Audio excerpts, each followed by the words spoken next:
So anytime I've ever gone to the deep dark to look for an ancient city, it's never gone well for me. So today we're going to try and change that. And while we do that, I found some pretty unsettling Reddit stories to read today. So let's go ahead and get right into it.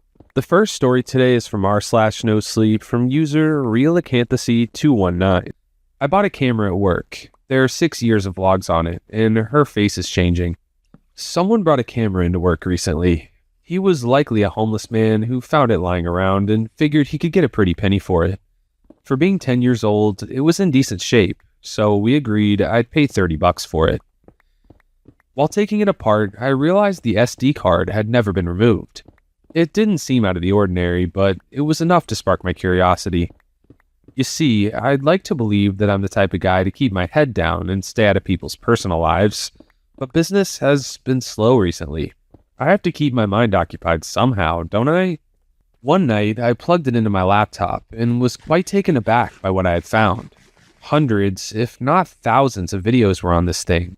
Not just any videos, they were vlogs, like a diary someone had kept up to date for the past 6 years. I clicked on the first clip, like anyone would, and quickly found out that this camera belonged to a young woman. She didn't look any older than 19.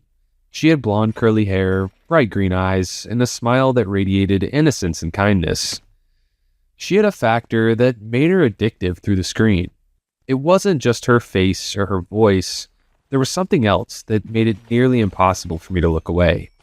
For the next 3 weeks, I would watch her recordings daily. It was like a TV show that kept you wanting more at the end of every episode. Every evening, I'd close the shop, crack open a beer, and watch for hours while she talked about her life in medical school, this guy she found cute, and her hobbies as a painter. I felt guilty though. I wouldn't get home until almost 11 o'clock. By that time, my wife had already gone to bed. One night, she prepared a nice meal with candles and everything. By the time I was home, everything was cold and the candles had burnt out. It was our 10-year anniversary. Oh well. As I kept watching, things became odd. What started off as innocent vlogs turned into footage of yelling and screaming.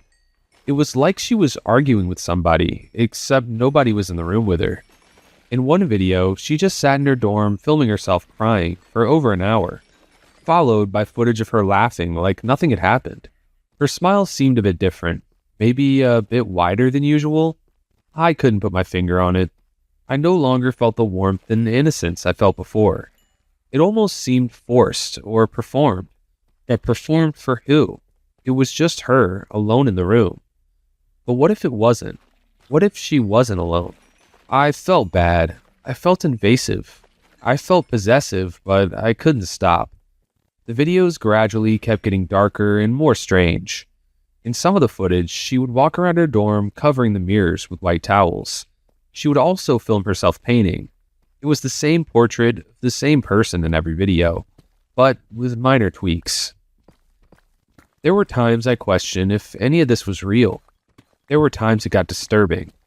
In one piece of footage, she grabbed her curls and stretched them behind her head as far as she could, before pinning the skin in place with tacks. My stomach turned as she forcefully inserted the sharp needles into her head, her hand shaking aggressively. I questioned whether I should contact the police or whether this was all just some sick prank. I kept watching anyway. At this point, there were now dozens of portraits scattered throughout her room. I watched while she crawled around, looking through them frantically, like she was searching for an image that didn't exist. She started yelling. I tried to make out what she was saying, till that was it. The video had ended. I tried to click to the next piece of footage, but that was the last one. I pulled out the card and reinserted it, hoping it would give me more. Desperately, I went back to the first video. My chest tightened so hard I forgot how to breathe. Over time, she changed. Not in a gradual way, not in a natural way. Even early on, there were faint markings on her face, measurements for something. Her teeth had become straighter, too straight, sharper. Her cheeks sunk into her skull, folding over one another while she forced a smile. I wanted more. This couldn't be the end. I began searching online profiles that matched her image. I would sit for hours looking through student directories, social media profiles, and missing persons cases. The blue light on my laptop began burning my eyes, but I kept going. I searched for names, numbers, dates, schools, everything. I found nothing. It started consuming me. I stopped eating. I forgot about my family. I forgot about the store. I had to find this girl. I noticed my appearance in the reflection of the shop window. I was paler. My cheeks were sharper, sinking into my face like hers had. I could even see blue veins peeking through my forehead. My eyes seemed deeper into my skull. My body was gray, a familiar gray. It doesn't matter. It was all probably just in my head. I needed to focus on finding her. I was sitting in my room. I stood the old camera on my desk. The blonde wig sat awkwardly on my head. Not perfect, but close enough. My name is... I paused for a moment. What was my name again? I heard a faint call from upstairs. It was my wife. I ignored her. Anyway, I said to the camera. The red recording light blinked, almost like it was in sync with my heartbeat. Today was my first day of medical school. Alright, yeah, this one definitely, that was so creepy. Like, this story, I feel like, is one of those ones that just went 0 to 100, like, instantly. Like, this guy's like, oh, yeah, this person brought a camera into my job. I obsessed over the person on video to the point of, I didn't care about my wife. Yeah, no, that was very creepy. Let me know what you guys thought about that one. I'm not sure how I feel. It was good. It was really good, but definitely left me feeling uneasy. Anyways, let's go ahead and get on with the next ones. The next story is from r/NoSleep from user LalaLoser237. I'm in charge of the yearbook at my middle school. They're never going to print these pages. I get 45 minutes in the library every day. By the time I log into the computer and get started, I'm down to about 40 minutes. I know typing this out is wasting time, but I need you guys to know what I'm up against. I have a lot to explain. I'm in charge of the yearbook for my middle school. I take the photos, get quotes, and organize the pages for the end of the year. I'm the only one in the club, but it's still a pretty easy job. My school is claustrophobically small, just 6th to 8th, and about 35 kids in each grade. In the 70s, they wanted to make a high school too, but one of my teachers, Miss Perkins, said that they ran out of money for new buildings. And besides, no one really wants to teach here. Miss Perkins gives me a lot of insider info. She's the advisor for yearbook, so she checks on me during study hall every now and then. She likes reporting to the administration that I'm actually doing something. She once told me that I could be taking pictures of all the different stains on the carpet around the building, and she would still tell the administration that I was the best and brightest. Miss Perkins has a really low bar for good students. I think it's because I'm the normal one. I said it. I know it's stupid and maybe mean, and I know what mean is. I used to be mean. That's not what I'm trying to do here. We have 2 weeks, then summer, and then high school. I'm worried, not because I'm afraid of starting over somewhere new, but because all of us are just going to be out in the world, going to different schools, and I don't think that those schools are ready. I don't think people are going to be safe. There's something really wrong with my classmates. I don't think they're going to outgrow it. I actually think they're growing into it. I've gathered these stories mostly over the last year, but some of them start all the way back in 5th grade. I have pictures that I keep in a file on Google Docs that Miss Perkins never checks. They're not enough yet, but I'm going to keep trying. Other people need to know what's happening. Before admin can come in and try to make them disappear. Just sweep it under the rug. Under Teller Middle School's nasty old carpet. Part of the reason the carpet is so stained is because of Mira. Look, this first story, Mira's story, doesn't make me look good, but it's where it all started. I was only 10 when I started noticing that kids at my school were hiding things. I joined the yearbook in 6th grade and started to use it to do a little digging, but it became obvious that some of the kids were smart enough to see what I was getting at. Mira and I became friends. She saw the same things I did, so now she plays the spy. And most of the other kids trust her, because they can tell she's hiding something too. She told me I could tell you guys if it would help. I'm gonna do the best I can to remember how it all happened. You have to believe us. I'm begging you. Mira is begging you. Please make sure this doesn't get buried. Milo Barnes. No one ever ate lunch with Mira. She wasn't much for talking about kickball, and she was stingy with her pretzels. She'd bring in Ziplocs stuffed with rolled gold twists and would eat them quietly, scraping the salt off each pretzel, skinning them with her 2 front teeth. Mira sniffled more than she spoke, and only asked questions when she absolutely had to.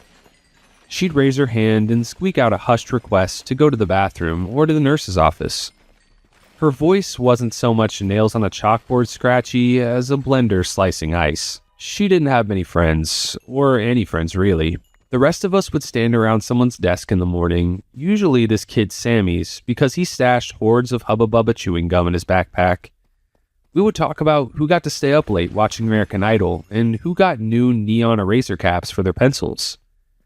Mira never really joined in. I remember her being plastic doll stiff. She always looked down her nose when she spoke, as if she was watching words leave her mouth. Until 5th grade, Mira had survived elementary school without letting anyone know she had a secret. Our 5th grade teacher, Miss Donovan, decided to do a unit on the oceans close to winter break.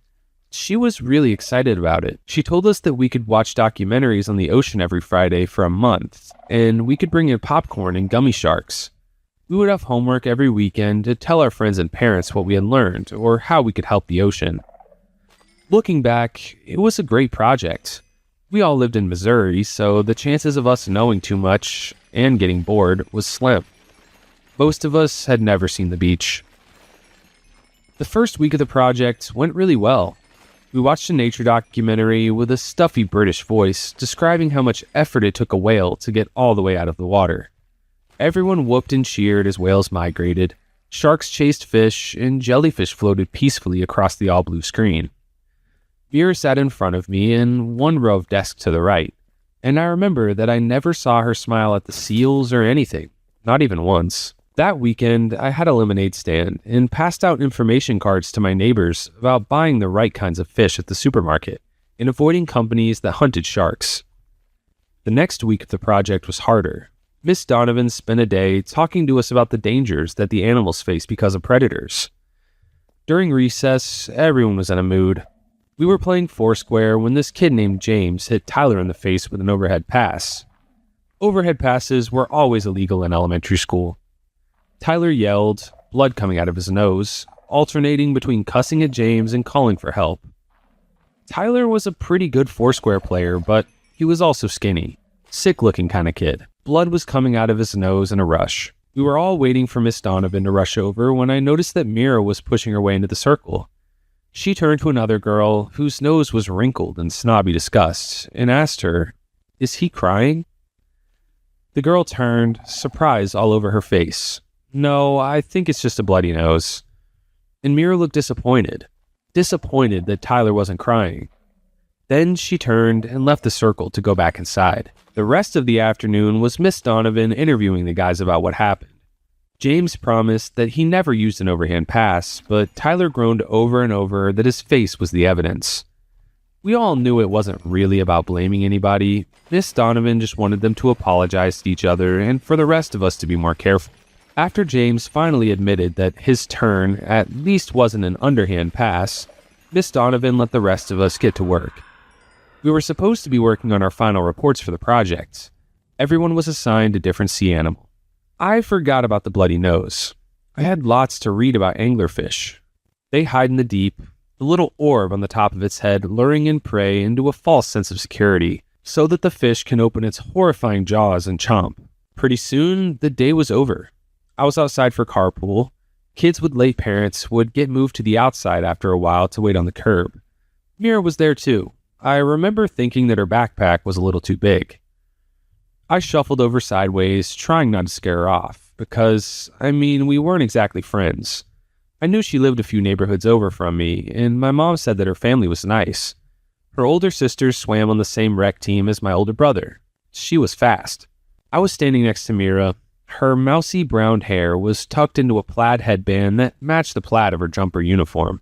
There was a red star sticker on her hand. She was looking straight ahead at the cars, waiting for her mom. "So, what car are you looking for?" Despite trying to be quiet and friendly, she still looked surprised. "Oh, my mom's. It's red and pretty long." "Gotcha. I'm waiting for my mom too. She drives a black van." "Nice. We stood there in silence for a while. Then she spoke again. "What happened with Tyler and James?" "Oh, James finally said he was sorry, and Tyler's nose finally stopped bleeding. So Miss Donovan just let them both get back to work. Overhand passes are still illegal, though." I laughed. She didn't. "I saw you leave the circle when it first happened. Are you afraid of blood?" Mira went kinda pale, like someone had come out from around the corner and scared her. I'd seen parts of the Babadook over the summer at my cousin's house, and I remember Mira looking like the mom, like she was just waiting for something horrible. But she shook it off, saying something about being sad that Tyler was hurt. The first thing I thought was that Mira must have a crush on Tyler. She had to. That's the only reason she'd care so much, but also thought she was lying about the blood thing. We waited a little longer. Mira was holding a butterfly pencil in her hand, her fingers wrapped around it pretty tightly. I asked if I could show her a trick with it, and she agreed. I tried to make it disappear behind her ear, but it fell out of my hands.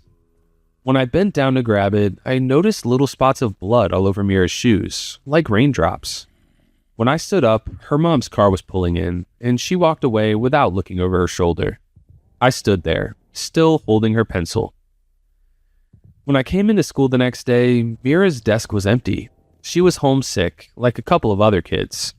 They'd all gotten some kind of stomach flu and had been throwing up a lot. The other kids came back on Tuesday or Wednesday, but Mira didn't come to school until Thursday. And when she walked in, she looked really sick, like she was shriveling up. I sat at my desk thinking of a new idea for my weekend project, but I was also thinking about what I could do to prove that Mira was a vampire. All right, that's a big conclusion to jump to, because that had to be it. My older brother watched all of the Twilight movies as a